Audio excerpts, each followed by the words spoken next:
All right, chapter 3. The next day, Jane and Elizabeth, who always discussed everything together, had a long talk about Mr. Bingley. He's everything a young man should be, sighed Jane dreamily. He's good-natured and sensible, lively and cheerful, and handsome, which a young man ought to be if he possibly can, said Elizabeth with a grin. I give you permission to like him. You've liked stupider people before.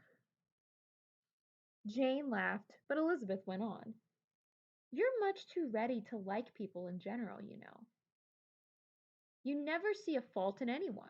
I've never heard you say anything mean about anybody in your life. What about Mr. Bingley's sisters, for example? They certainly aren't much like him. Perhaps not at first, but once I talked to them for a while, I liked them very much, said Jane, smiling happily. I think they will be charming neighbors. But Elizabeth wasn't so sure. Whilst Mr. Bingley had been easy and friendly, his sister seemed proud and haughty, rather like Mr. Darcy. The more Jane and Mr. Bingley got to know each other, the more they liked each other. Mrs. Bennet was overjoyed and spent hours imagining what a wonderful wedding they would have. But Elizabeth thought it was a bit too soon for that. She's only known him for a fortnight, 2 weeks, she said to Charlotte when they were together at a party at Charlotte's house, Lucas Lodge. She's danced with him a few times, but she doesn't really know him yet. Well, I think she's got a good chance of being happy with him as with anyone, Charlotte shrugged in her usual down-to-earth way. You've got to be practical about it, you know. Marriage is really about security.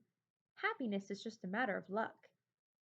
Elizabeth didn't agree, but before she could say anything else, they were interrupted by Lydia, who came barging past them to the piano, where Mary was playing a dull and difficult concerto. Mary, play a jig so we can dance, she demanded. Mary pulled a sour face, but with a sigh, she did as she was asked, and all around the room, people began finding partners to join the dance. Charlotte's father, Sir William Lucas, nodded his head in time to the cheerful music. What a marvelous amusement dancing is, he observed happily, heartedly, to Mr. Darcy, who was standing by himself, silent as usual. And your friend dances so well, he observed, looking over to where Mr. Bingley once again dancing with Jane. I'm sure you do too, of course. At that moment he caught sight of Elizabeth. My dear Miss Eliza, why aren't you dancing? Mr. Darcy, allow me to present this young lady to you as a wonderful dancing partner. Elizabeth felt very embarrassed. She was certain Mr. Darcy was going to make another rude remark. So before he had a chance to speak, she said hurriedly that she wasn't planning to dance. But to her surprise, Mr. Darcy said rather stiffly, I would be honored if you would dance with me, Miss Elizabeth. For a moment, Elizabeth didn't know what to say, but she had no intention of dancing with Mr. Darcy. So she quickly excused herself and hurried away. And then this is Sir George Lucas. A minute later, Miss Bingley came sweeping over in her expensive gown to where Mr. Darcy was standing.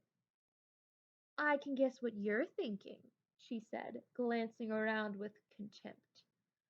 How awful it would be to spend many an evening in such tedious company as this. Actually, I was thinking of something more pleasant, said Mr. Darcy. I was thinking of what fine eyes Miss Elizabeth Bennet has. Miss Elizabeth Bennet? Miss Bingley goggled. I am all astonishment.